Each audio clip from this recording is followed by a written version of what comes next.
Hello, welcome to episode 24 of the Tiny Disc Podcast, a show about games and life. I'm Robert Scarpanito, and I'm joined here by the wonderful Jack Cepeda.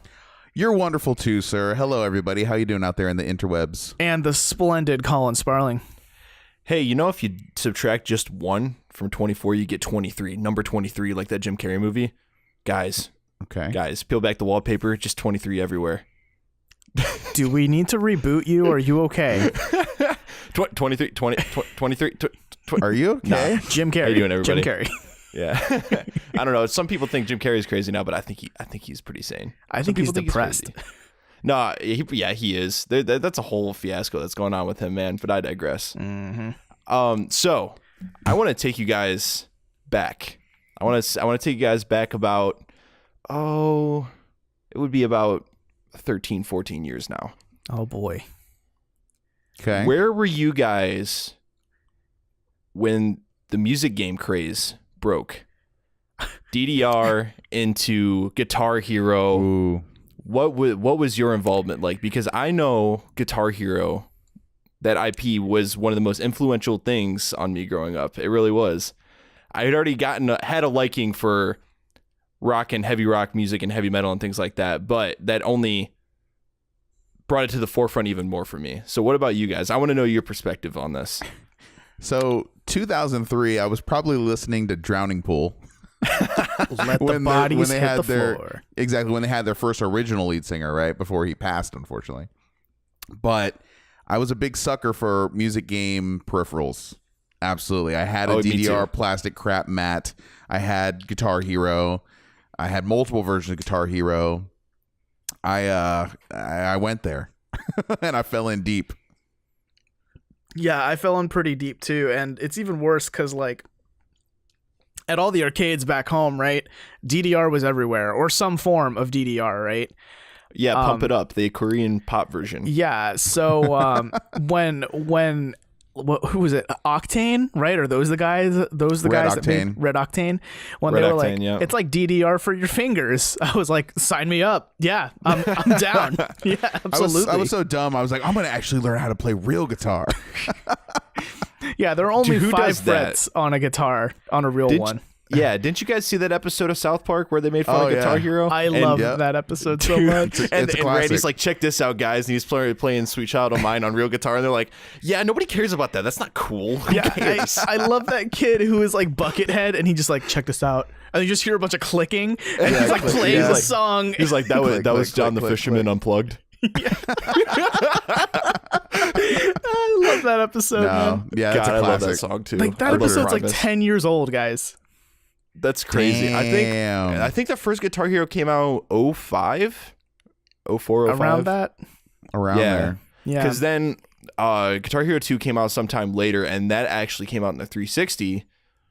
And then it kind of like got out of hand. Well, Guitar Hero 3, I think, is when it absolutely was at its peak or kind of exploded. And then Rock Band came out, and Guitar Hero was like, shit, guys, we need more instruments. We need drums. And then it started going downhill from there. By the way, how did you guys feel about the Rock Band thing when it came out? Were you a fan of like, okay, I'm going to go over to the Rock Band side of things, or I'm like, oh, I'm going to stick with Guitar Hero? I loved Rock Band, and to this day, still love Rock Band more than Guitar Hero, I think. I had many a night, drunken night, playing Rock Band with my actual rock band at the time. So we would get out of band practice. We'd go over, to one of their houses, and we played Rock Band for the rest of the night. It was pretty funny. But I'm big into drums, right? I love playing drums. So for me, it was even more exciting, like the potential, to get to rock out with the drum set, and then you actually get on it, and you're like, oh, this thing's actually a total piece of shit. Yeah. Okay. Oh yeah. Yep. The Rock Band drums are so sad.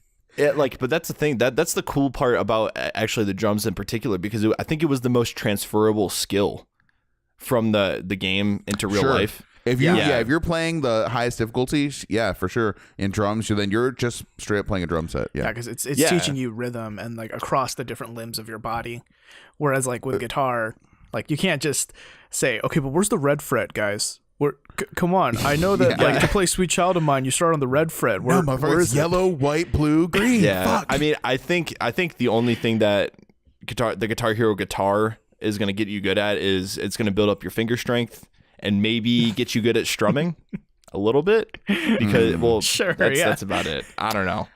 As much as an easy bake oven makes you a great baker when you grow up. Right. But I am a circular note guy for life. I'm a Guitar Hero guy for life. Because I always thought Guitar Hero, well, first of all, the notes were easier to hit because I think circular notes make a lot more sense.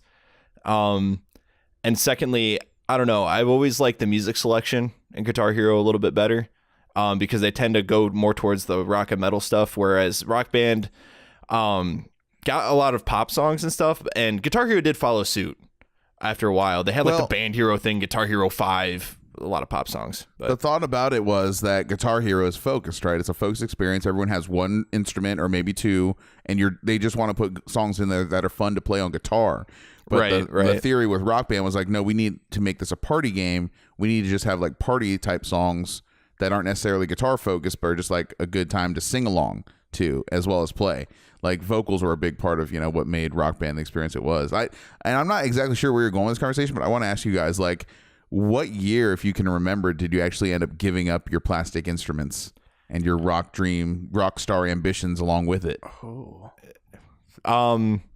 Well, I can safely say I didn't. You still have it? Dude, there's 3 guitars in my living room right now and a drum set. You guys still play like regularly? I still play, well, not regularly. Actually, I've been playing a lot at work because we have a Guitar Hero arcade machine at Dave & Buster's. So no joke, if I get bored, I just play Guitar Hero on our Guitar Hero machine. So the thing about the arcade machine is the guitars are ass. Like, they're heavy. They have like a lot of metal. It feels like metal. Like they're made of metal. More sturdy, right? Yeah, they are sturdy because they're made to get the shit kicked out of them. But like at the same time, you had to put like triple the effort just to strum one note. And the buttons are spaced differently. It's just all kinds of weird. But the set list is pretty decent. And so Deftones is on there, so I'm sold. So you're still set up for success in your living room in 2017 then, it sounds like. Dude, I like I said, I think honestly, if I sat down and counted all the hours I've ever put into any game, I think I have the most hours in Guitar Hero Metallica. Wow. Metallica. Yeah. Like a specific Guitar Hero.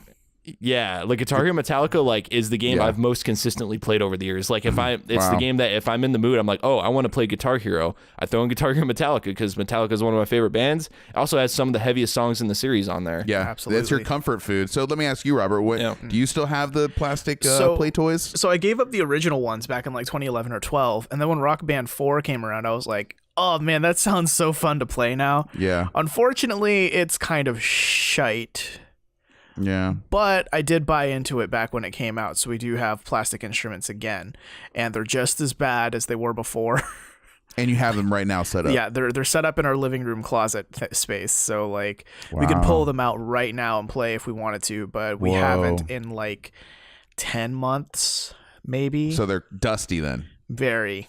Yeah, okay. you have to be in the right mood, especially with how burnt out everyone got. 2009, 2010 is when it got ridiculously saturated, and they were just, I think they put out 5 Guitar Hero games in 1 year. 4 or 5. Is that true? Yeah. Dang. I think it was like, don't quote me, it could like, it was like 2009, 2010. They put out like 4 or 5 Guitar Hero games within the span of a year or so. Because I remember it was like Guitar Hero Van Halen, Guitar Hero 5. Rock Band Beatles. Well, yeah, there was Rock Band, the Beatles. What else was there? There was they did Guitar Hero Aerosmith. Aerosmith, yeah. So I was gonna say. Yeah, that was one of the last ones, and then Green Day also was one of the last ones. Rock Band, yeah. Oh, my fault. I'm getting them all crossed. They're just one big thing to me. They're just the same. And they did Lego Rock Band too, lest we forget. Oh yeah. Holy shit! Yeah. I was actually like, and I've been up on it a little bit more, and I've actually been considering getting Guitar Hero Live because it's a little bit different, but we'll see about that. It's cheap enough, so who knows? Yeah. Is it like $20 now? Because I bought it when it was like $40. I wanted to ask you guys how you felt about that. So with Guitar Hero Live, that's the newest one, right? Yeah. It's 2 years old, right? Well, yeah, but it came out around the same time as Rock Band 4 did. Yeah. How do you guys feel about that whole, like, there are only 3 frets, and they're like, there's the up and the down, like bottom, like top and bottom of the fret. It's way more realistic to how you'd actually chord a guitar. And I've only played a demo version, but it like I play on expert like Hyperspeed 5 and shit like that on regular Guitar Hero. Oh, shit. And it's so much harder. It really is, like, because it shows you 3 notes on the screen, and it totally breaks your mental model of wanting to see 5. So you're like, oh, you got to recognize the difference between the white and the black ones, and you got to shift your hand up. I don't know, it's completely different. Yeah, in my experience, so I beat that game completely. Yeah, I owned it. I bought it. Yeah, I played the shit out of that game, and I loved it, but it got old after a while, and I was like, well, I've done everything there is to do. I'm not going to drop like another $20-$30 or whatever on season pass and all this. So I eventually ended up selling it. Didn't make the move cross country, but I did enjoy it, and I agree with you. It made the fret board made for much more realistic movements you make with your fingers. Much more transferable to an actual guitar.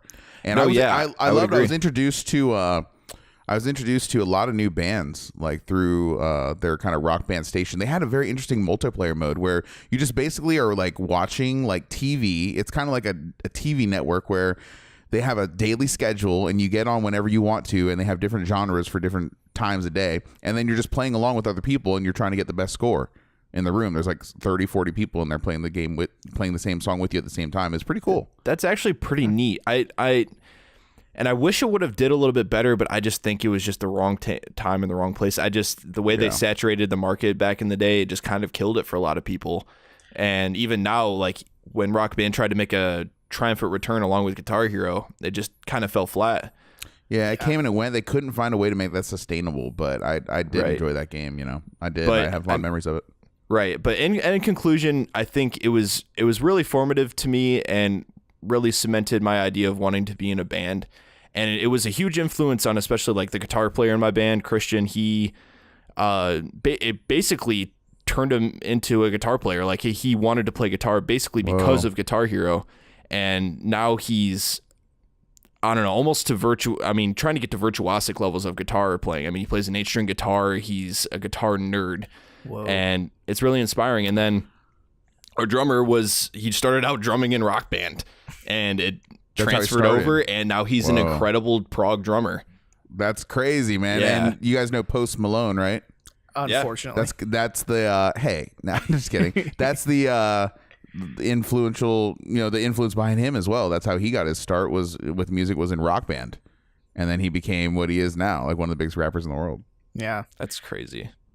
Yeah, no, that game I remember because I played percussion a lot in like school band, right? Like not our marching band but our concert band, and then Rock Band was kind of like my first introduction, I guess, to like a drum set, like not just playing on one drum, and that's pretty much what kind of projected me into being like, hey, the whole drum set thing's pretty cool, and led me to like being in a band in high school and all that, which was like a lot of fun, like extended outside of the realm of like playing Rock Band, which is pretty great. Not that many games do that. Right. And I think at the very least, if you take away anything from that whole music game movement, at least it exposed, between Guitar Hero and Rock Band, at least it exposed a lot of kids to a lot of really great music. Absolutely. And actually something about it too that kind of keeps me going now is like every now and then I get the itch to like, oh, I want to play a rhythm game, but I don't want to like pull out Rock Band, boot up my PS4, put in the new like it's such a hassle. But I play a lot of like phone rhythm games now to like satisfy that craving of like wanting to play a game that's based on rhythm. Like a game that I play a lot on my Switch is a game called Vose. Right. Man, that game is so fun. So much fun. It is pretty neat. Yeah. For me, I think my time investing in that is kind of over, and I think that if and when I do eventually get back into that, I'm just gonna like man up and get an actual electronic drum set and like and play like actual songs that I want to play. But how will you know, like, if you're not going to see a Rock Band chart, how are you going to know how to play it? It's amazing how that works. Yeah. Man, I've played a decent amount of Guitar Hero drumming, and I'm still a garbage drummer. Fair enough. So yeah, we've got a pretty packed show for you guys today. It's going to be a lot of fun. If you haven't noticed, we did previously publish a Wolfenstein 2 spoiler cast. So if you've beaten that and want to relive that glorious story with me and Jack, check that episode out if you haven't already. But yeah, let's get on with the show. Let's talk about video games. Boy. Oh, sweet boy. So, Sweet boy. Holla at your boy. yes. So, while we're just like I just mentioned Wolfenstein 2. So the game I want to talk about is Wolfenstein 2 for this. But I played the DLC that came out. So what they did is they, like, when the game first booted up or when the game first released, on the main menu there was this vault. Like on the main menu screen there was like vault is locked, unlocks in like 12 days, and there was a countdown and whatever. And when that finally unlocked, it showed that like, hey, this is the DLC and stuff. So they've already announced that they're gonna do 3 DLC episodes, right? One based on like each one's gonna be based on a different character during their time in this American Revolution. And this first bit of DLC kind of gives you like a demo of all 3 of them. So it's like, you know, this guy, he's out doing this thing, and like you get to play as him for a bit, and then meanwhile this lady's doing something else and you get to play as her for a little bit, and then finally like, and this third dude is doing this and you get to play as him for a little as well. Dude number 3. I was really impressed to find out they came out with DLC so fast. It's kind of impressive. You know, they must have been working on it as the game went gold and was getting manufactured and all that. Yeah. As video games do get developed. It seems like, is that a trend? Like these games are coming out and just pumping out DLC really quick. Like Resident Evil 7 did the same thing. They came out with the, what was it? The Forbidden Tapes or whatever, like a few weeks after the game released, it felt like. Definitely. Yeah, it's generally not like public knowledge, but when a game is actually like content complete and finished and certified, from that, there's usually like a good solid 2 to 2.5 months between that time and the game actually goes live, right, to download and goes public and released. Right. So people, you know, it's not like they waited till the game came out on a Tuesday and then that Friday in 3 days they had DLC out. They've been working on it for months, you know, by that point. So yeah, it's really like, well, what do you want to do? We're done. This game shipped. Like, we have to do something. Let's make some DLC. You know, it just makes sense for them from the developer standpoint. Yeah, and like, not to put down the work that they did, but this DLC is also pretty short. You know, it took me like hour and a half, 2 hours at most, maybe, to run through this. And you need the season pass, right? You do need the season pass to play these. Okay. And honestly, it was kind of like, about the whole thing. Like, they introduce you to these 3 characters, which, by the way, I can't come up with their names on the top of my head because they were all just so uninteresting to me. I think the coolest part about all of them was that, like, you know, later in Wolfenstein 2, you get access to these 3 different contraptions that change the way you play, and each one of them has one of them, and there's like a story reason behind it that gives them those abilities. Like the quarterback, he's used to getting tackled and tackling people, so he has like the shoulder rams. So yeah, you know, there's like a story justification for all of their contraption usage.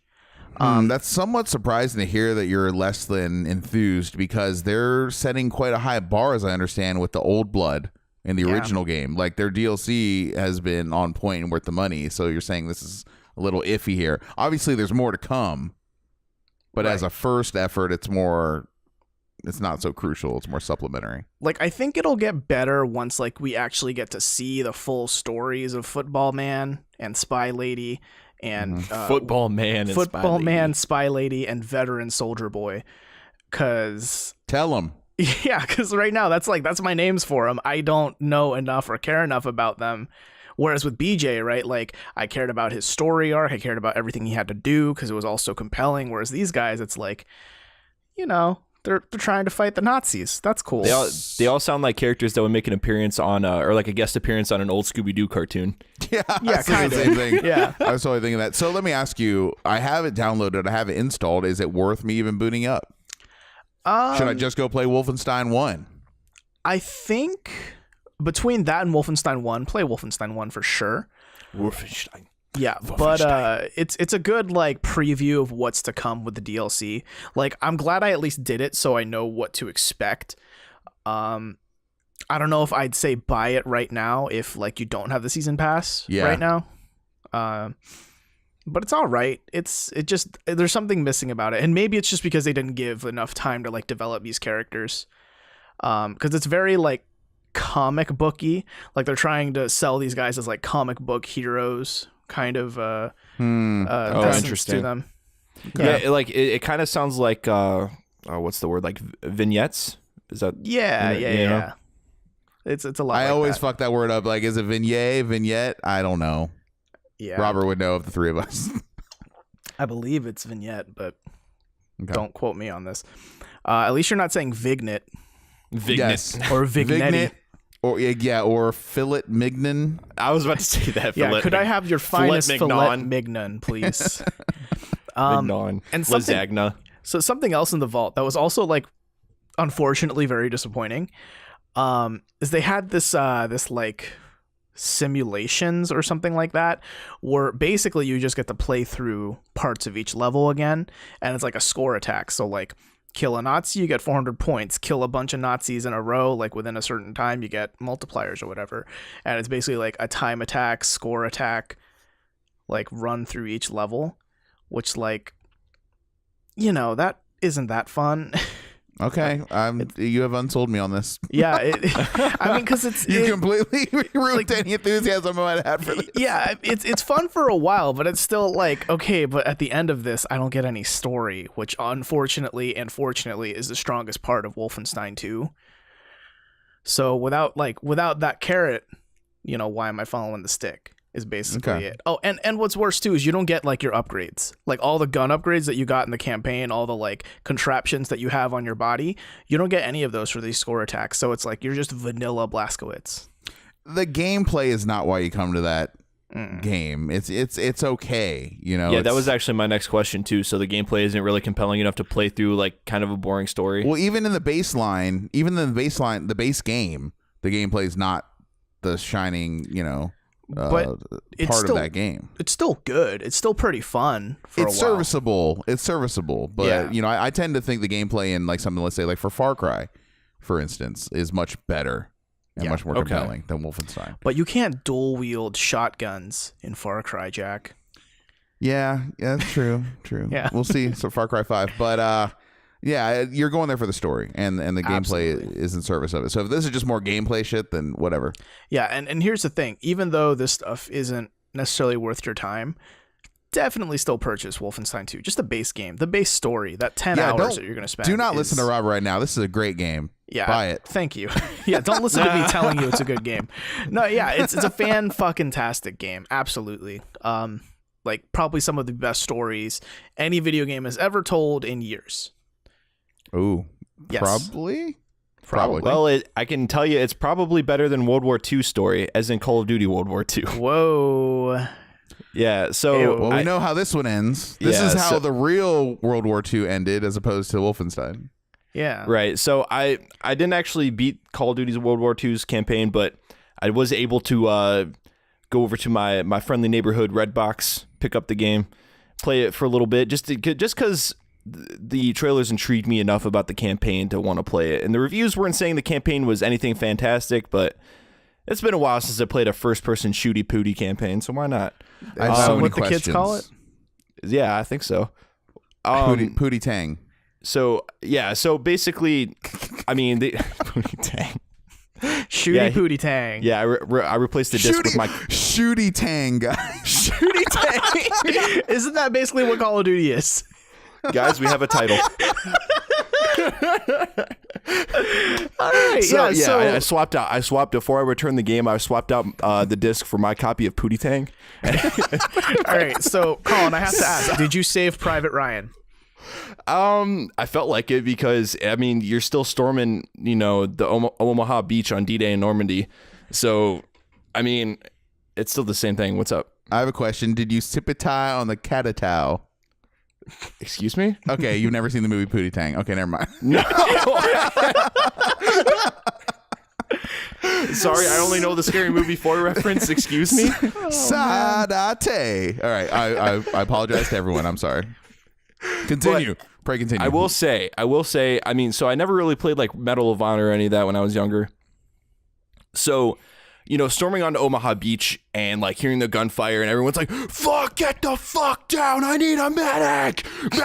Just like explosions and gunfire everywhere. Sound design is fucking pristine. Like no joke, when I stormed Omaha Beach and like, you know, you're on the boat and everyone's like throwing up in the boat and everyone's like, oh shit, oh shit. And then as soon as like the fucking ramp drops, everyone gets just fucking massacred. Like it's fucking, you're there. Like it, you know, like I started like, I was like, oh shit, you know, I kind of started breathing heavy a little bit and I was like, this is some real shit. This is intense. Did you play Medal of Honor on PS2? No, I didn't. Oh. But I know it has the same exact scenes. That's why I referenced it. So this is your first time playing Normandy Beach in video game form? Basically, yeah. I'm kind of jealous of your experience because it would have to be totally different than mine. Robert, did you ever play Medal of Honor on PS2? No, I think I may have when I was younger, but I'll be honest, I don't remember much from it. That shit was fucking epic back then because it was the first time ever you could like experience that, right, in an interactive way. And it came out right around the time, I think, close to when Saving Private Ryan came out. So it was, you know, heavily on the consciousness, the national consciousness. So for me coming back to this, I feel like it would take a lot to impress me, right? Because it's just kind of like treaded ground again. And it's kind of like there have been so many World War II games, right? Like how many times can we storm the same beach over and over again? How many Band of Brother of Duties, you know, or where we do this? So tell me more though. I'm curious. Like how far in the single player did you get? So I think I was at least more than halfway. Okay. So the game. So after that initial scene at Omaha Beach, the game continues on and it kind of starts to like, that's kind of where its high point is. And then it kind of starts to take a dive narrative wise and kind of plateaus. And it, with occasional like small spikes. So you're playing, you're like, okay, this is basically just more shooty pooty Call of Duty. Hey, that rhymes. Hey.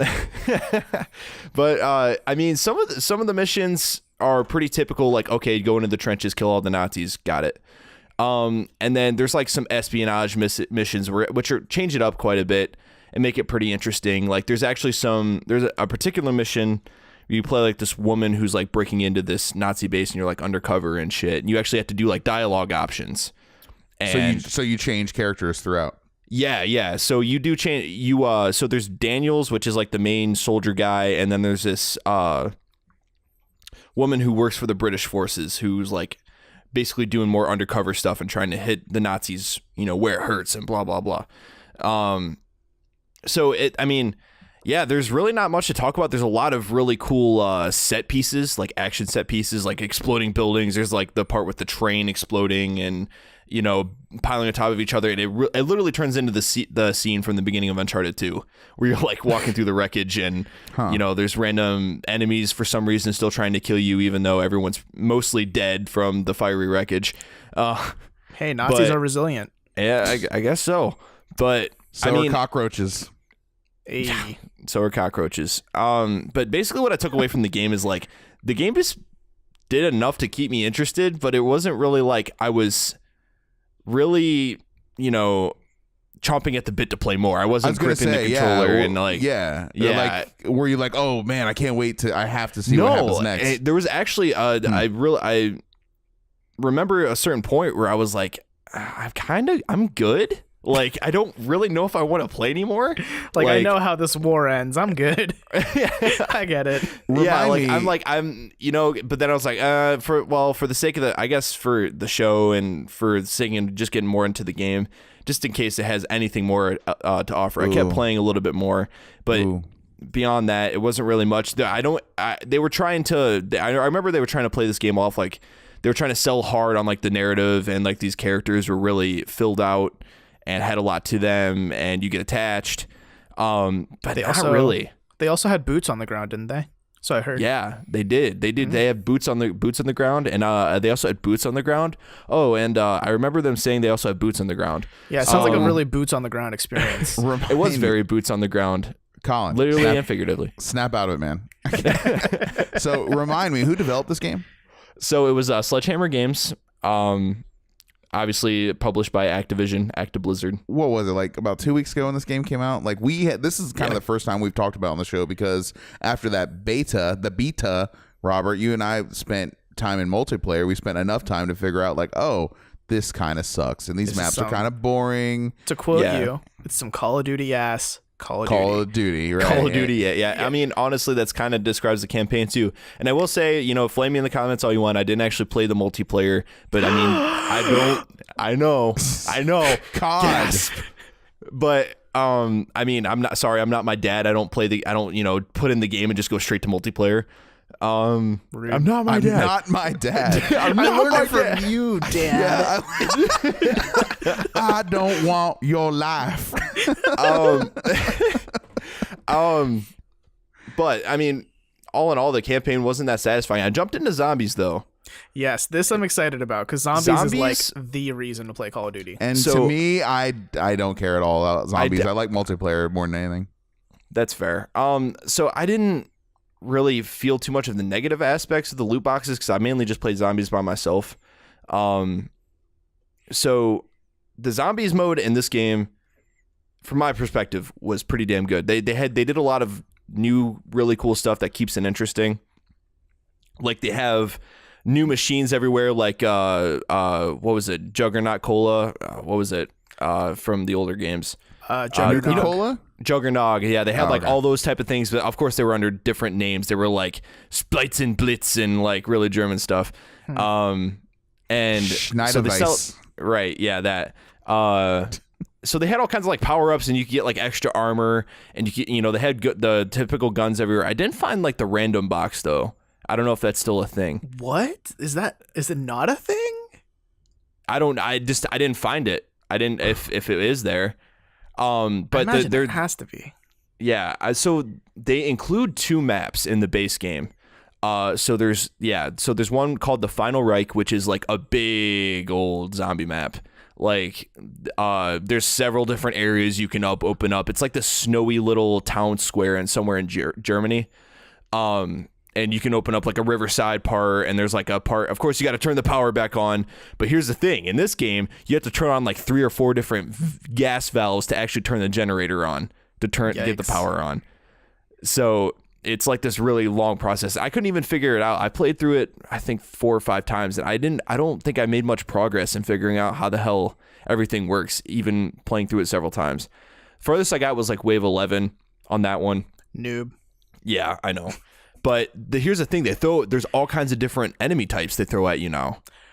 What are there, like bloaters? So there's I call them stinkers, but like, so there's like these I think every 4 rounds you hear like flies buzzing, and your guy's like, yo, that sounds really close, because you play as this big black dude. Yo, this sounds really close. And then next thing you know, these armless zombies just like running at you, and they run like sprint at you. They come at you like really fast. They don't have much health, but they just do like a shit ton of damage if they get close to you, because they like infect you or some shit. Gross. But yeah, so like every 4 rounds there's that, and then I mean, some of the zombies, then there's like 2 different regular zombies. One of them like just straight runs at you. The other one just kind of walks. But the zombie designs are really, really gruesome looking in this one. There's like ones with like jaws hanging off of them, and their tongues are hanging out, and like just like covered in blood and gore, and it's pretty damn neat. But the other map honestly just felt like the very first zombies map, as in World at War, like the Easter egg like house, very boring basic map. Yeah, so like it's a little bit more entertaining than that. They throw all the Juggernaut type stuff or whatever at you, the power ups and the armor, but it's definitely more manageable single player than the other map was. But here's the thing, so they put, the classic boards over the windows, right? So between every round you sit there and you rebuild the windows and put the boards back on the windows to get you some points, right? Well, there's boards on the windows, and the zombies clearly pull them off, but you can't rebuild them. Excuse me? Like, you can't, like, what's zombies without not being able to rebuild boards? What is this? I don't know. Sledgehammer, what are you doing? Yeah. Scandalous. I don't know. Like, I sat there, like, literally I spent half a match one time. I was like, why? Am I missing something? Do I have to gain the power to rebuild? Like, I don't understand. You need to become a woodbender. Yeah. Oh, yeah, a woodbender. I think that's the only downside, like the big downside gameplay wise for me so far. They still have, the insta kills, the, regain all your ammo and the nukes and all that stuff. But is it worth just zombies mode? Is that worth price of admission for the full game? I wouldn't say so. No, I still stand by the sentiment that they should release zombie mode as a standalone game. Absolutely. Like when they announced like they were releasing that zombies experience thing, I was so excited. Like, oh, is that going to be its own game? Like that'd be great. And it's like, no, you need to own Black Ops 3, and this is DLC for it. Fuck that. Absolutely not. Well, here's the thing. Yeah, because they're not going to do. They're not going to separate it from the regular game if they know that they can make more money selling all three components, the campaign, zombies, and the multiplayer as a whole. Yeah, that's all these big publishers want to do is make more and more money out of you. But here's the thing. I think we should move on from Call of Duty. Okay. So speaking of something completely unrelated to big publishers wanting to make a lot more money, Jack, what did you play this week? So I just realized all three of us have played FPSs, first-person shooters. Oh yeah, and we're talking about on the show. Weird. So yeah, there's a game, guys. I don't know if you've heard of it somewhere on the internet over the last few days. It's about that Star Wars franchise, Battlefront 2 by DICE. Oh, I haven't heard of this. And EA, and you're lying because you'd have to be under a rock, and I know you're not under a rock.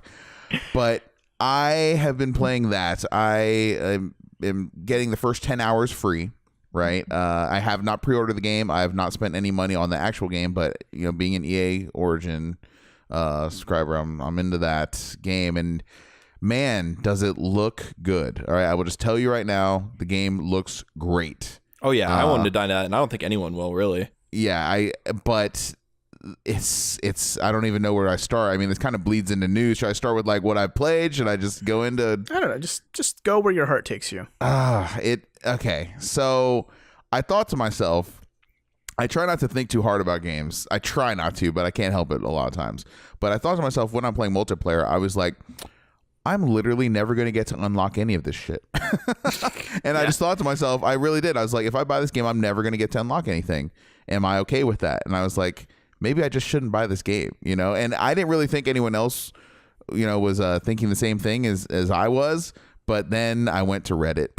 Oh, boy. And it's not just me, guys. I'm not alone in this. It's basically everyone on the internet, practically, right? Where do we even begin? The single player, I guess. Let me go there first before we dive deep. But the single player is okay. It's just okay. It's at least there's one there, I guess. But in a way, like, why bother then if it's just kind of a mediocre experience? It just kind of seems like they kind of checked off a box, like, oh, we got single player, it's there now.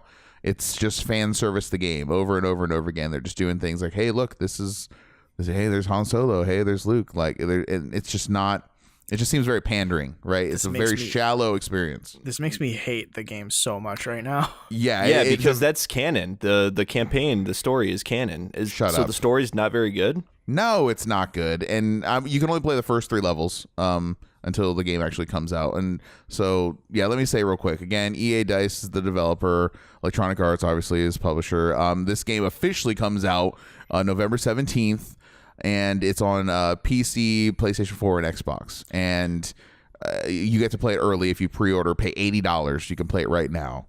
You can spend money to play this game right now. So, no, the single-player game is very boring. I don't like the main character. It's just not a great experience so far, especially coming off of something like Wolfenstein.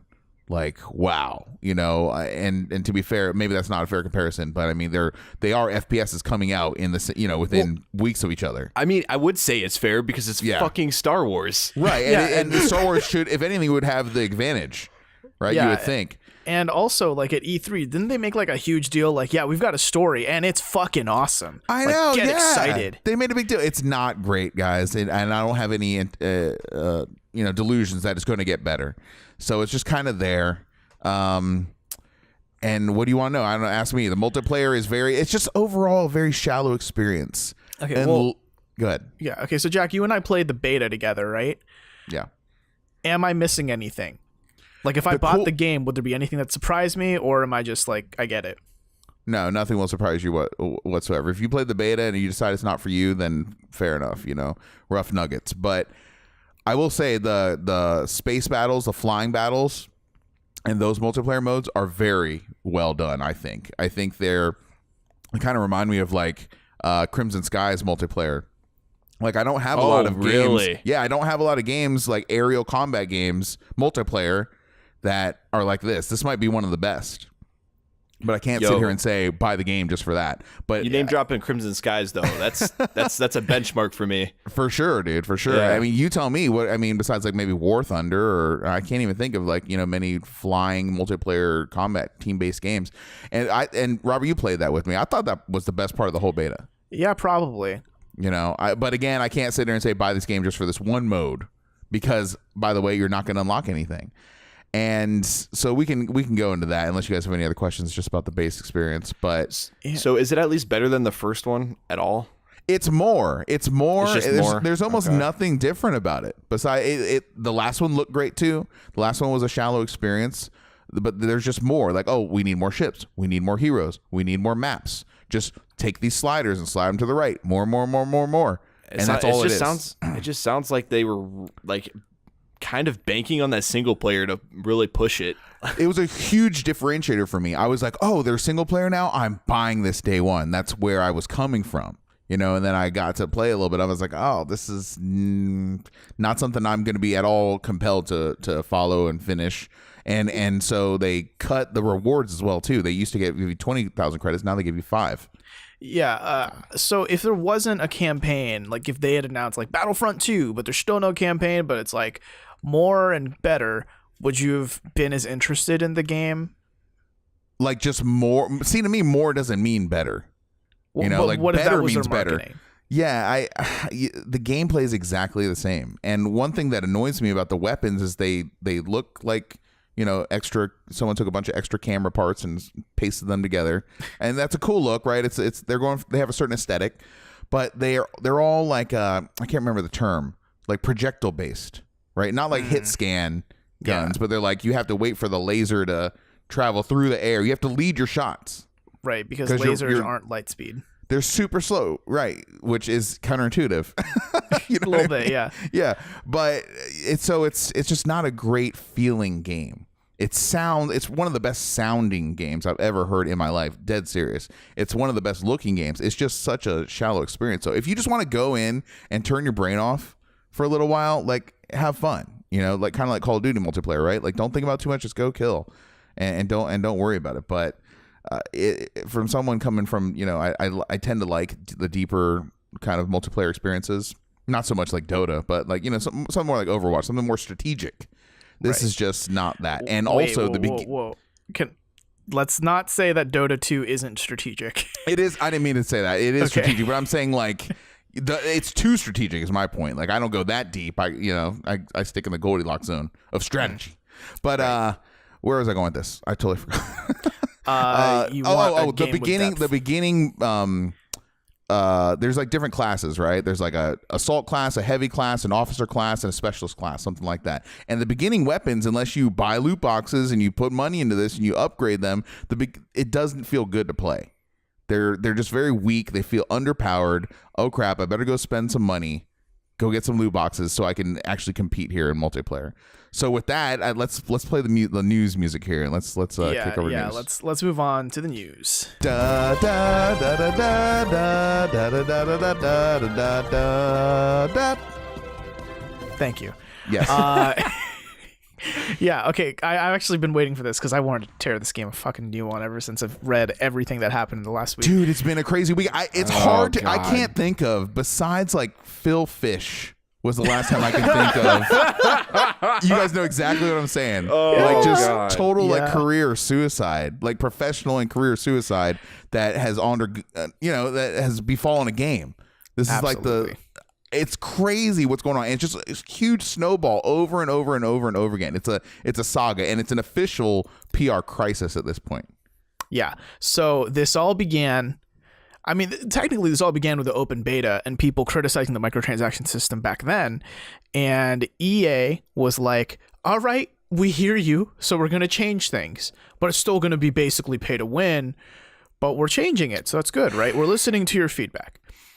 And then, oh man, 3 days ago, this guy posted on the Star Wars Battlefront subreddit, and the title is, "Seriously, I paid $80 to have Vader locked." Everything's locked in this game. It sucks. Go ahead. Yeah. Sorry. And I don't remember like the exact math, but it'd take like literal hours. Like 40 hours. 40 hours of your time to unlock one hero. Character. There was all kinds of breakdowns in math that are fascinating to me. And I saw one that was like, if someone were to play 2 hours a day, it would take them 6 years to unlock everything in the game if you played 2 hours a day every single day. Yeah. Okay. So, God, wow. All this is so baffling to me. All right. So yeah, this dude posted on Reddit and he said that, and then the username EA community team responded. Man, this is one of the worst fucking responses I've ever read. But he opens with, "The intent is to provide players with a sense of pride and accomplishment for unlocking different heroes." See, you could stop. You could cut it off right there. Right. And give it a dislike and just be on with your day. Yeah. This guy goes on to say, like, yeah, we looked at a bunch of data and feedback from the beta and all that stuff, and all the guys that you've sent, all the stuff you've sent to us, and this is what we think is the most optimal like settings based on what you guys told us. And then he says, and I quote, "We appreciate the candid feedback and the passion the community has put forth around the current topics here on Reddit, our forums, and across numerous social media outlets." Now, for those of you who don't know how Reddit works, you make a thread on any like subreddit, which is basically a community, so like our knitting or our like video games, etc., and you can upvote and downvote comments. Upvoted comments obviously are seen more often than downvoted comments. I've been on Reddit for a while, and like the lowest downvote I've ever seen is like -7,000, maybe a -10,000 at most. This fucking comment, as I'm looking at it right now, Wednesday night, has -677K. Dude, and what was the previously most downvoted one? -24K, something like that? I don't even know. It was orders of magnitude less than this. This is by far the most hated words ever on put the on the internet. Yeah, and ISIS is on the internet. Yeah. Yeah, this was bad. I don't know who or what is behind the EA community team like subreddit account, but stop. Don't. Why did you think this was a good idea? So yeah, they listened to more of the people's candid feedback. And they decided, okay, fine, we're going to lower the requirements of unlocking all the heroes by 75%. 75%. That is not an adjustment. That is a huge, like, fuck, they found out we were fucking them over. But that also, is a massive adjustment. But here's the catch. Robert's got it. We're gonna reduce the rewards you get from the campaign by 75%. Yeah. And that's when they walk away with the middle finger just flaring up in front of them. Just You know what? They're just to be accurate or fair, I guess, right? For who cares? But you know what their defense was to that was like, oh well, the intent with the awards to completing the campaign was to unlock whatever her name is. I forgot the name of the main character, right? To unlock her hero. And so since she only costs 5,000 now, we're only going to give you 5,000 now. That was their defense. Stupid. Like, that is so stupid. Yeah, they missed a chance to like just earn some goodwill there. And it just makes their apology / fake, adjustments here like just look even all the worse. So the kind of like the rumbling, the first event that led to this giant avalanche, right, happened over the weekend where Matt Everett, who is on Twitter at @sledgehammer70, tweeted out this exactly. He said, "The armchair developers on this internet." That's all he said, because people were complaining about what we're talking about now, the crazy, most fucked progression I've ever heard of in a video game that they had the balls to charge money for. And so people started calling him out on that. Like, what do you mean armchair developers? Like, fix your game, right? Yeah. And so he started he realized like, oh crap, I have the ire of the entire internet on me. He deleted his tweet and then tried to retract and try to do damage control. But he's criticizing everyone that's playing and experiencing this game for voicing their concerns. And this is the community manager of this game. It has that attitude. And so that's where this all just started rolling downhill, which led to the events that you described, Robert. Jesus, that's almost as bad as when the dude from Xbox when they announced the Xbox One X had to be connected to the internet all the time, he's like, oh, yeah, if you don't have internet, fucking deal with it. Yeah. Go play your Xbox 360. Like, this is like a textbook case of ivory tower. You know, it's like they're not even thinking about us plebeians, us troglodyte trash boys who would buy their shitty Star Wars games and definitely spend thousands of dollars so we can play Darth Vader. You know, it's like they don't even have a grasp of what people really want out of their games, I don't think, at this point. One of the things that's so fucked about this too is that they're putting behind paywalls the characters that were already unlocked in the first Battlefront, right? That came out 2 years ago. You didn't have to do all this shit for that, and now they lock them after they charge you. This is set up like a free-to-play game that costs $60. Well, yeah, I mean, think about it. It's a fucking mischievous strategy. We're going to take the heroes that were most played in the first game, and we're going to put them behind a paywall so people will be more willing to pay for them. Yeah. Hey, you know, but let's not shit on EA too much, right? Because they announced that there's going to be no paid DLC for this game. So that makes it all better, right? That's like a good Band-Aid over the amputated leg that I have. So they did end up charging, real quick, a $50 season pass for the first Battlefront, and then they ended up giving away for free. So fuck all those people that spent $50 on it. Oh, really? That I didn't know. Yeah, it's free now. So I want to get your guys' thoughts on this. So, of course, this was brought up. You know, I'm an avid kind of funny fan, and on their Games Daily show, of course, they talked about this whole EA fiasco. So they actually had multiple developers write in to them about this. And one of the most notable things that they talked about was everyone needs to stop thinking that the developer is the victim here, because it's oftentimes the developer's idea. It's oftentimes the developer's idea and not the publisher for this kind of shit. Who says the developer is the victim? Are people saying that? Well, think about it, because every time something like this happens, it's like, oh, you know, I feel bad for the people at DICE or whatever because EA is shoving this shit on top of it. I see what you're saying. Textbook example is Visceral's Dead Space 2 did not have microtransactions. Then Visceral's Dead Space 3, while they were under EA, you had to pay money to get a good gun. Okay. Right. So I didn't actually get to hear the full-fledged argument, but like, maybe we've been, like, a lot of us have been thinking about this the wrong way for all we know. And of course it could be true in a lot of cases that publishers do shove on these microtransactions because they gotta make the shareholders happy. Yeah. But what if the developers could be the ones developing for this sort of thing? And it was if I'm not mistaken, it was one of the lead developers at Guerrilla Games that actually said something about this, of Horizon Zero Dawn fame. Right. I don't know. I mean, to me, it's not as much blaming the publisher or the developers, but blaming just everyone. Because, at some the point, fact that the practice happened, period. Right. Because to me, at some point, someone, hopefully in like upper management or like leadership or whatever, should have looked at, specifically, let's talk about Battlefront 2, should have looked at this and said, hey, Jim, do you think it's a little bit assholey to ask people who paid $60 to play our game for 40 hours just so they can play one hero? Oh, no, not at all. We'll make millions. You know what, Bob? You're an ass. You're fired. Get out.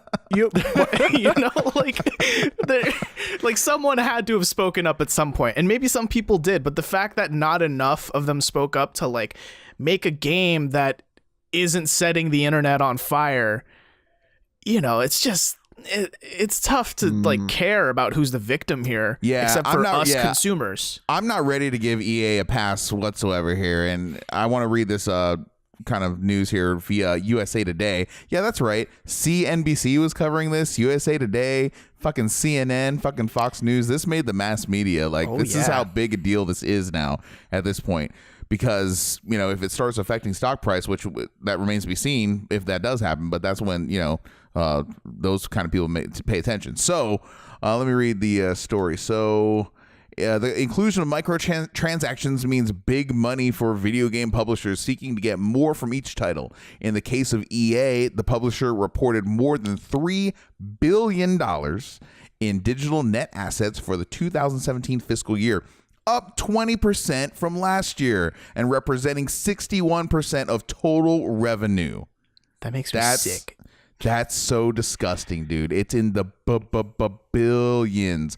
billions of dollars. We're talking like some serious cash flow here. The game now is consequential. Game sales, that's not where they're making the money. They're making, they make maybe 100 million, right, on game sales or so. Do the math, right? Maybe 200 million. They're making billions of dollars on microtransactions.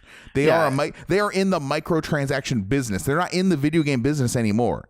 Make no mistake, they're in the business of microtransactions. That's 61% of their total revenue. It's fucking gross. Like, looking at this, at some point, the fault has to fall on consumers, right? Like, there are a lot of people out there who think like, yeah, I can throw a couple shekels to get this loot box to get a cool gun for my Boba Fett. Well, no, that'd be someone who played 40 hours. For my my robot Roger.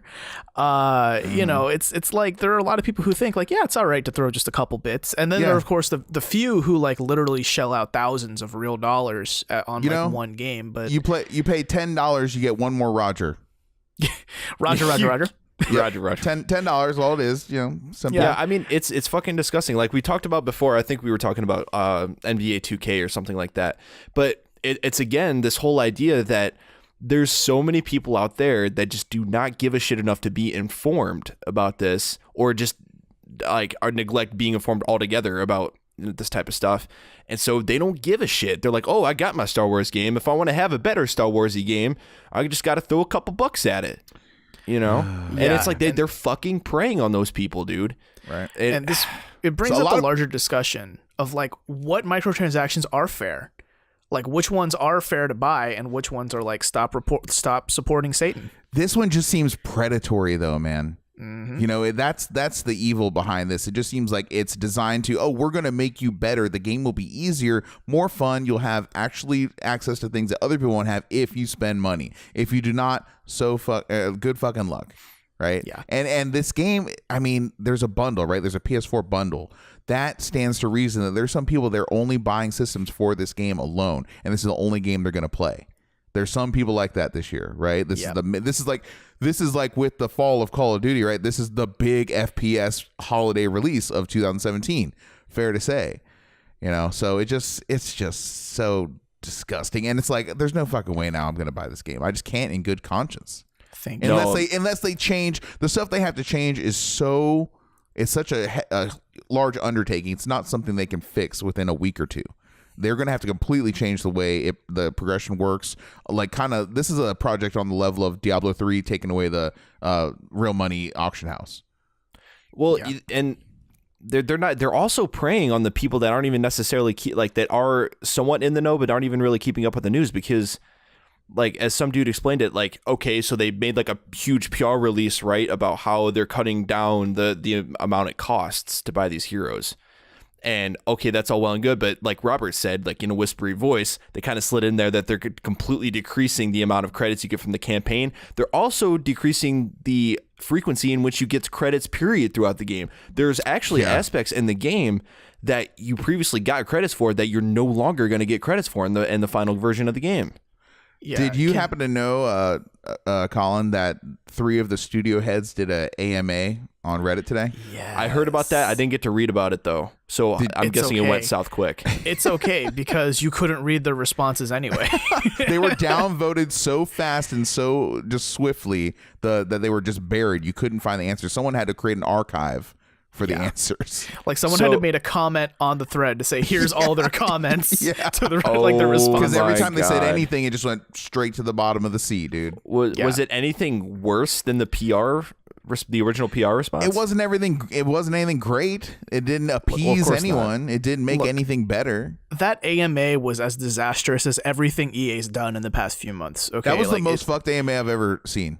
Absolutely. So I can't think of anything else like that. And so I just want to give you like an example of like the caliber of questions. Someone asked, do you play other games that have microtransactions, or do you prefer games without microtransactions? Please elaborate. And it's like, wow, that's like a low blow, but also very well deserved. So wait, did they answer? Because that'd be hilarious. I don't even know if they did. I only like got a little bit of a chance to scroll through. It's very hard to follow that AMA. Like you have to just wait for the fallout in the archive to come up. It's something to study. So it is a study case. On that though, like I didn't actually see the Reddit AMA thing, but I did see so I got a notification on my phone that the official PlayStation YouTube was going live, and it was a countdown for the release until Battlefront 2.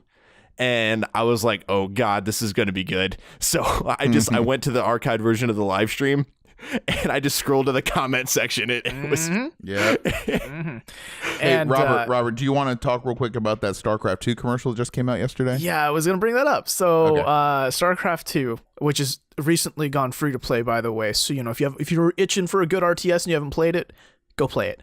They released this like 30-second commercial where, oh man, I've only seen it once, and it was like when I was really tired, but it was basically like this guy asking his dad, like, hey, can I spend a few shekels to buy this? And his dad was like, no. Son, back in my day, Your grandpa didn't give his life. but grandpa's still alive, and he just keeps going, and he's like pulling out this picture album of like, we didn't pay for our characters, we bought the game and we had everything. Oh my God, I need to see this. It's so good. It has And like then this great sense of he humor. holds out a ring, and his son's like, did you just bejazzle mom's wedding ring? Did you bedazzle mom's engagement ring? God, it's so great. Like, go watch it, honestly. But to put the rotten cherry on top of the shit pie sundae, God, is this Trailer Park Boys now? yeah, so a lot of EA like this one EA dev on Twitter has been getting a lot of death threats, right?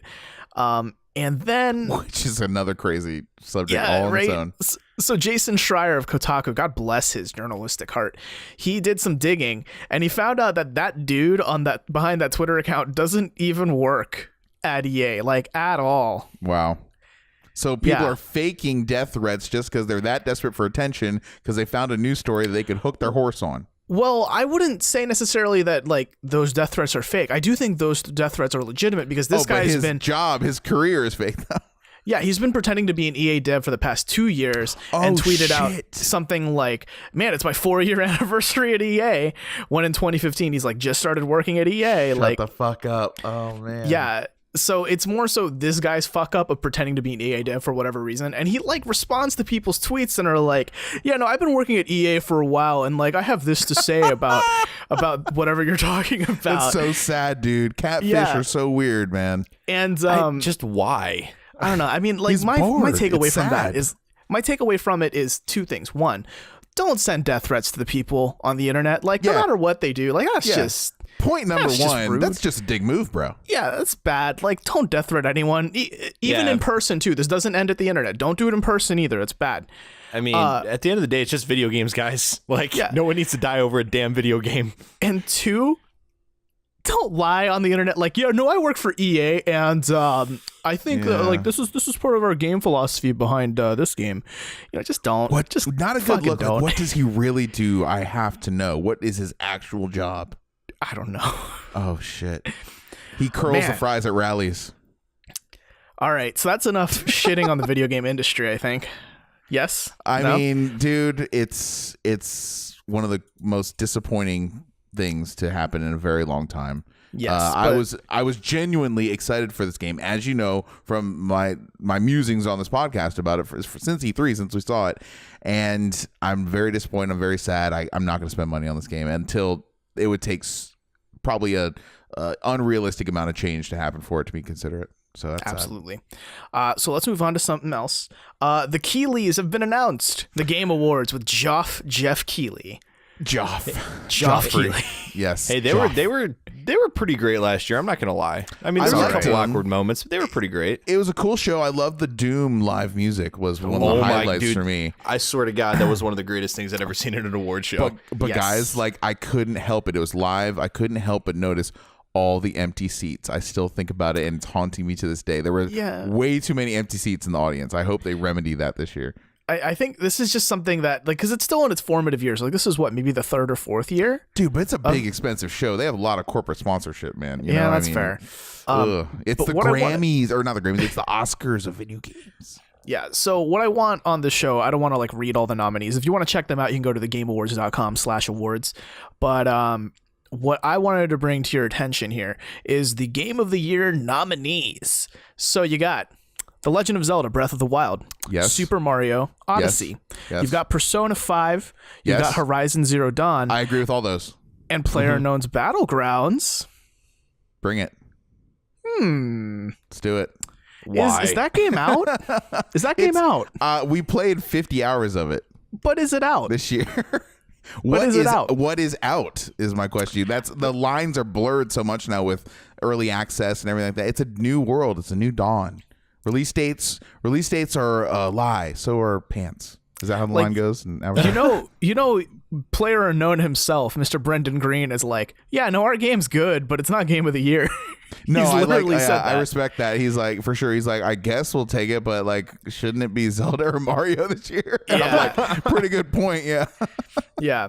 No, I think even if PlayerUnknown's did come out officially this year, I wouldn't want it to be Game of the Year. I think that for me personally, it's probably not PlayerUnknown's Battlegrounds. I know, but I'm saying for millions of people, it probably is the best game this year. For millions of people, dude, it's one of the best games this year.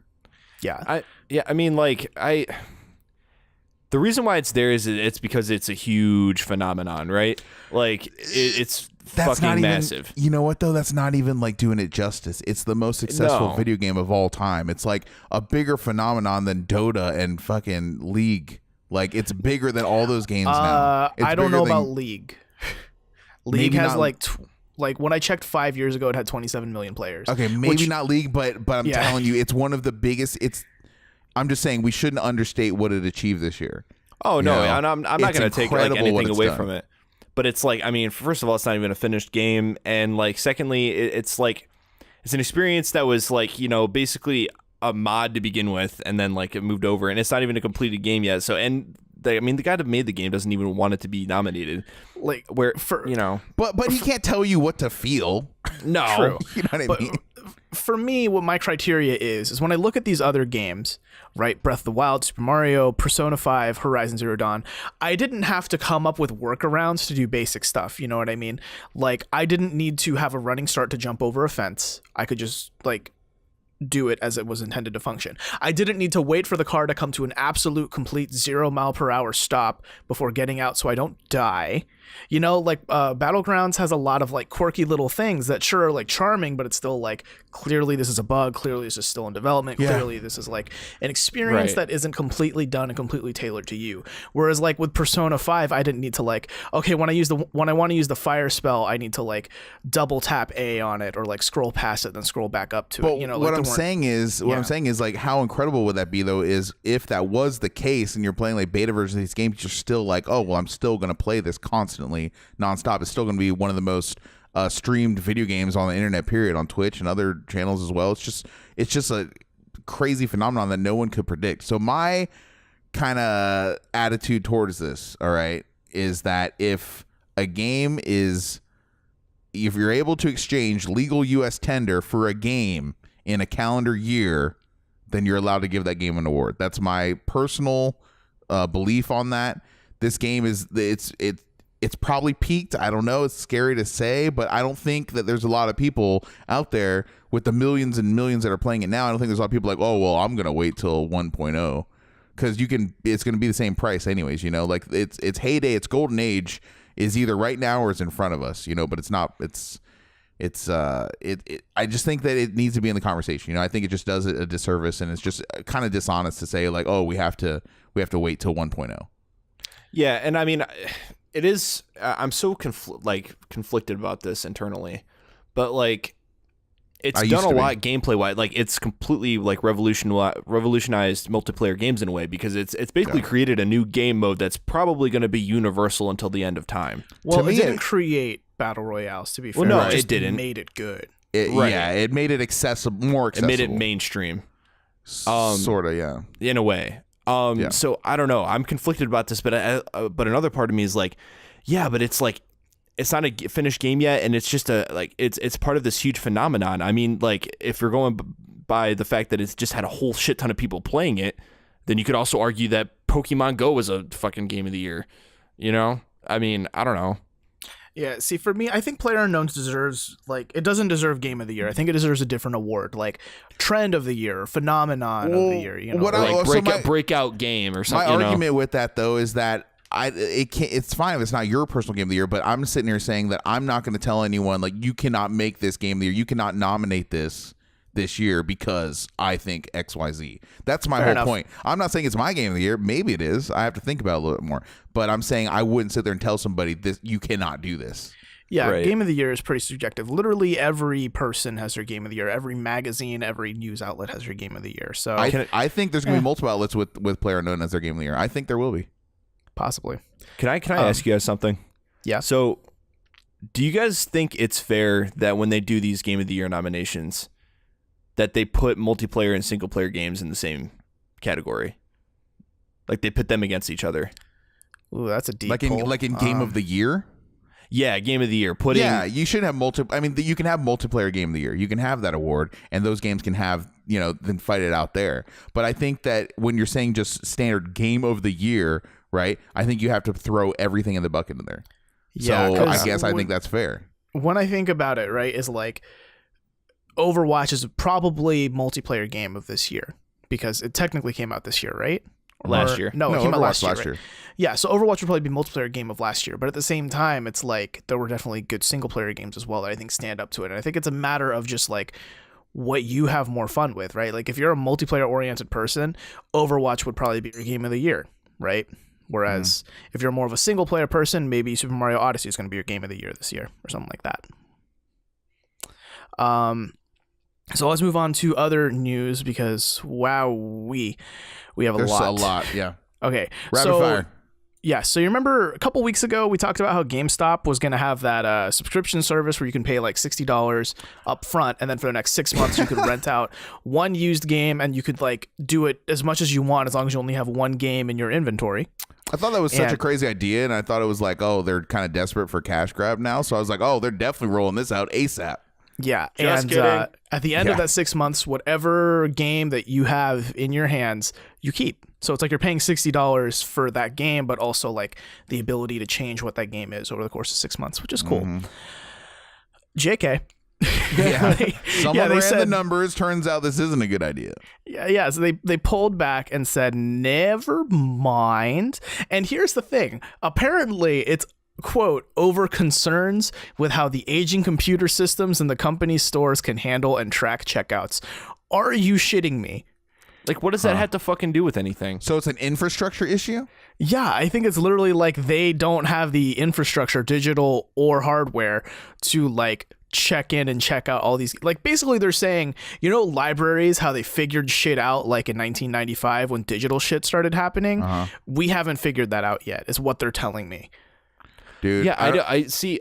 Even if that were true, like I don't see the argument there because every one person that walks into that door and makes a purchase has some sort of profile in their social or in their system. Yeah, and so I don't understand what the big deal is. Just building on that, even if they did like a company wide, because it's a every 6 month thing, right? Yep. So every 6 months when it cycles, why don't you just erase the previous data? This is just part of a larger. It's an excuse. It's a part of a larger comedy of errors that is GameSpot's business practices. I mean, if you look right now, GameStop. Sorry, I always fuck that up. GameSpot. Yeah, poor old GameSpot. It's terrible. GameStop. Okay, if you check out their financials, they are at the very bottom of a 4-year slump where their stock price is just dive bombing. And this news here recently of them canceling this is not doing them any favors. And it's like, how could you publicly come out and put this announcement out and then 5 days before it actually debuts it you pull it? Like, what is going on there? Who's calling the shots? This is only doing it damage. It's putting it in the news, but man, this is not the headline you want. Yeah, maybe we're in our lifetimes we're gonna witness the death of brick and mortar GameStop. No, you think in our lifetime? I think so. I really do. Or they're just going to open up a digital storefront. But That's where the money is. Yeah, they need to be the Steam for console. Yeah, I think they call that the PlayStation Store and the Xbox whatever Microsoft Store. I know they're too late. Yeah, what hope do they have? None, basically. So they're gonna have to just they're gonna move. Dude, GameStop is eventually just gonna be a side kiosk in every Hot Topic in every mall. Oh, that's exciting. That's what's gonna happen, dude. Oh, I can't wait. They already have Hot Topic already. Like they're just gonna merge the two. That's what's gonna happen. I'm calling it. No, they don't have Hot Topic. They stole Think Geek from Hot Topic. Well, they're going to give him back, baby. This is time. It's an incestuous relationship. So timestamp this. I called it. There's going to be GameStop and Hot Topic in sometime in the future. There you go. Sad days. So while we're talking about disappointments, you guys remember the Xbox One X? Because I don't. So much disappointments going on. I already forgot about that console. You are lying. You know about that console. It's Are you kidding? I legit have not thought about that console until you were like, hey, let's talk about this on the news today. And I was like, talk about what? That dinosaur? I don't care. Can we talk about, the 3 Days Grace album 1X? Because that was a much better thing. Guys, actually, let's talk about that instead. Veto. Okay. I'm breaking out the bong bong for that. Okay, so listen. So I'll tell you who else does not give a flying shit about Xbox One X besides Robert, and that's the whole island of Japan. Nihon could not islands of Japan. They could not give a flying fuck. So they released some financial statements out here for how many units are sold, and it's like a top 12 list. And there's all kinds of fascinating numbers, gentlemen, in this list. This is by way, let me give them credit here, by way of comicbook.com. So thank you for that. Tanner Deadman was the reporter. So, all right, if you haven't looked yet, okay, what would you guess is the number that Xbox One X has sold in Japan, the most powerful console ever made, 40% stronger than any console in the history of mankind? This is coming to Japan, the land of video games, the land of fun, and the land of sushi. Like, how many consoles seems fair? Well, I'm going to bet $500 that is probably in the top 5. It's in the top, at least, right? Because it's brand new. It's got to be. In the top 5. Okay. What about you, Colin? If pretend like you didn't see this. I already peeped the article. I know so I'm you not did. Gonna say. Fuck. Yeah. I also did too. But okay. You did? I played along. I played in his space. Never mind. Let me just fucking tell you that. Okay. You guys both suck. Fuck you, Jack. Fuck you. Shit. All right. So the Xbox One X, in all its glory, sold a whopping 1,344. That's probably not. That's probably just like the U.S. Air Force Base there. That's probably all that bought it. Robert, right there. Can you put like a sad trumpet sound effect, like a dude? That is. Listen to this, guys. The fucking 2DS sold more than the Xbox One in the first week. The fucking Vita and the two. Oh, it's crazy. So listen to this. I was surprised to hear that 38 Wii U's got sold last week in Japan. Hey, who's buying the Wii U right now? That's crazy. Bad. Yeah, 38, man. So it's just funny. So obviously number one was the Nintendo Switch with almost 80,000, followed by the PlayStation 4 with roughly over 20,000, and then a bunch of Nintendo stuff, 2DS, 3DS, the PlayStation Pro, 6,000. So games are healthy in Japan, in a country that's slowly moving to PC, very slowly.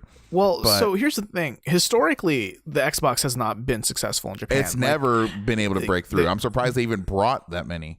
Yeah, that's why that number doesn't surprise me. And compounded with the fact that the Xbox One X is a useless machine, that number, frankly, is a little bit surprising in terms of like, wow, it's that high. Huh.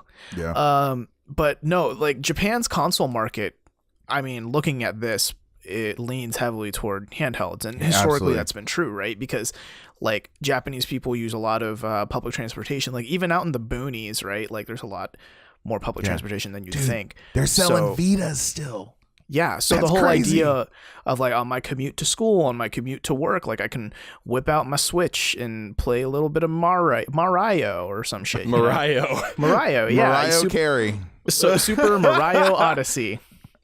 Yeah, so to me, this isn't surprising, and the fact that handhelds dominate this list makes total sense to me. It just absolutely. You know what, guys? You walk into Terrace House, you walk into the playroom. What console do you see? Sir shit ain't an Xbox. It's a fucking PlayStation. Yeah. Oh, you mean the FIFA machine? Oh yeah, the FIFA machine, and the Terrace House, the breaking down the fourth wall and watching Terrace House on Terrace House. I'll bet you EA mandated that PlayStation has that slot in there so you can swipe your card right there. Beautiful. Oh my god. Beautiful. Yeah, I just wanted an excuse to bring up Terrace House, so thank you. Well, there you go. This will probably be the last bit of news. We should probably spend a couple minutes on this. But Mario might be coming to the silver screen, boys. Yeah. We get another sweet Mario movie, and I hope it's a sequel to that wonderful one that was released in the 80s John or 90s. Leguizamo and like, who was it? Anthony Hopkins? I can't remember. No, not Anthony Hopkins. Yeah, he was Bowser. Yeah. Wasn't he? Yeah. I hope it's a sequel to that, but I don't think we're going to get a sequel to that masterpiece of one of the best movies ever. Yoshi was in that movie. So Nintendo's in talks with Illumination Entertainment, the people behind Despicable Me, the people behind The Secret Life of Pets, which, by the way, was a surprisingly good movie. Just throwing that out there. Oh, so it's going to be animated. So it's yes. Okay. Now, I thought it was okay. We're good. Yeah, no, it looks like it's CG gonna be though, right? I assume. Who knows? Because I don't think it's sure yet whether it's going to look like Mario as we expect, or if it's going to have more of a Despicable Me like tinge to its animation. Do you guys perhaps? remember when Bowser was in Wreck-It Ralph? No, I don't remember much from that movie, if I'm going to be honest. He was. They had Nintendo characters in it. It was like the first time Nintendo licensed their characters in other movies. It was kind of crazy. So that might be a preview of things to come. Oh, I do remember that actually. Yeah, didn't that have Sonic in it too? Yeah, it had a bunch. It had Pac-Man. Yeah, it had a bunch. Character from Street Fighter, a whole bunch of other stuff. Yeah, so I mean, there's not much on this, but it's like cool to see, I guess, that even our favorite Italian ex-plumber is looking to get a movie made about him. That's right. He did hang up the trousers, didn't he? He's not a plumber anymore. Yeah, no, he's done now. Now he's a traveler. He's a tourist. Dude, I wish that Nintendo would stop like retconning Mario, because it just gets weirder and weirder and weirder every time they try. Yeah, Dude, now just leave it alone. He was never Italian. He was actually Japanese the whole time. Dude, it's what's really weird is like at work we have the Mario Kart Arcade Deluxe Edition or whatever the hell it is. Oh, that's so a weird it's like, thing. It's an arcade. It's like an arcade version of Mario Kart. It's exactly what it sounds like. It's the worst controlling Mario Kart. It is weird. It's weird controlling, and they change certain things about it. But the main part that's weird about it is there's a narrator. No thanks. Yeah, there's a narrator, and it's like, Waluigi is coming around the corner. Waluigi's picked up an item. Waluigi has taken first. Waluigi. Stop. Yeah, it's Oh, I wish they swapped that guy out for the narrator in Bastion. That'd have been good. Question though, you were using this name that I'm not familiar with. I don't think I've seen him in any Mario games. Who's that guy you're talking about? Oh, he doesn't get a whole lot of time in the spotlight, but is this fan fiction? I don't even know. No, Waluigi. When's the last time you saw him in a game? I can't even think of it. Yeah, exactly. Mario Power Tennis. That should do it for us for this news section. So I'm gonna turn it over to Robert for the question of the week. Self-serve, bro. Thanks, Robert. Thanks for throwing that over to me. All right, so guys, what I have for you this week is a who would win, a death battle, a fight to the death. This is the ultimate last people standing, and this comes to me in light of the fighting game news that's happened in the past week, where the Teenage Mutant mother-fucking Ninja Turtles are coming to Injustice 2. Yes. And Noctis Lucis Calum from Final Fantasy 15 is coming to Tekken 7. So I must posit to you fine gentlemen, who would win in a death battle? The Teenage Mutant Ninja Turtles or the sweet, sweet boys in a band in all black that travel across Eos in their Audi R8? Oh, this is rough. Do they have an official boy group name, the characters for Final Fantasy 15? I don't think so. The Noctises. The Nocti. No, that's not it at all. The Nocti. Okay. The Knight. We are the Knight. All right, Colin, you go first. Oh man, so the TMMFNT versus versus Noctis. Versus the whole crew of the whole boy group with all their their spiky hair and their buckles and their zippers and their black leather in the desert, not even sweating. It's weird. Listen, I don't even know. The first impression I have, or the first idea I have, is the guys from Final Fantasy 15 have like powers, like they have magic. So Noctis can fly all around the battlefield and teleport wherever the hell he wants, and he can just magically make weapons appear, whereas the Ninja Turtles can't. They had to reach all the way back on their shells and grab their weapons, which doesn't make any logical sense because, like, reaching all the way back there onto your shell as opposed to just making a weapon appear. I feel like they would tactically have the advantage, the Final Fantasy guys, I mean. So, I don't know. What are you thinking, Jack? Well, as we mentioned on the Drunk Cast some weeks ago, which if you haven't heard that yet, probably one of my favorite episodes we've done so far. 21st episode. Anyways, turtle power is a factor, gentlemen. And it was before, and it is again, and I'm not going to reprise my rap to you as much as you're begging me to, but go, if you want to hear me rap about Ninja Turtles, go listen to that episode. So it's rough, man. I don't know enough about the spiky haired boys in Final Fantasy 15 to see them winning against turtle power. And you got the nunchucks, you got katanas, you got bows, you got sai, you got splinter. Like Orokosaki couldn't stop them, and I don't see Final Fantasy boys doing it either. They have a car, though. You got Brotherhood versus Brotherhood. Yeah, they could just hit him with a car. I mean, it flies too. You got the turtle van too. The turtle van. Yeah. But is the van as strong as the shells on their back? I don't. The van has a shell on it. Yeah, but here's the thing. Here's the thing. Because they're turtles in a half shell, not even a full shell. So, can I just say that when you said turtles in a half shell, I really want to go like turtle power. Like, it's just so ingrained. Yeah, I don't know. It'd be a good fight, man. It's just I can't go against turtle power, and maybe I'm not equipped to approach this logically. I'm speaking straight from nostalgia. Team Turtle. I don't know. I've spent a good portion of my life with the Teenage Mutant Ninja Turtles. They were a part of my childhood. The cartoon, the weird live action movies. But I've also Raphael said the D word, guys. The first movie, he said the damn word, and I was a little kid, and I was like, "I'm gonna get in trouble." He said "damn." Well, here's the thing, though. So I've also spent a short anime series, a movie, and a 72-hour playthrough with the Final Fantasy boys. So, did you beat 15? Yeah, I did. Oh yeah. Snap! I'm behind. Yeah, dude, I'm waiting for the PC that game version. in 60 hours. What's that? I'm waiting for the PC version. Oh, the PC version. I wonder if is it going to have all the DLC? I hope so. I believe it's coming with all of it. Yeah. Okay. Yeah, it's gonna be so good. Oh, but yeah, I mean that game was amazing. The boys were great. Spending 60 hours to beat it, and then spending another 10 just fucking around was great. So, but I don't know. I feel like in terms of hero versus hero, we got the boys over here who are. I mean, they're imbued with magic. I mean, I don't know how else to even differentiate the two. I don't know. I think in terms of fighting prowess, I think the Teenage Mutant Ninja Turtles have the upper hand. This is a 4 versus 4, right? Yeah. Okay.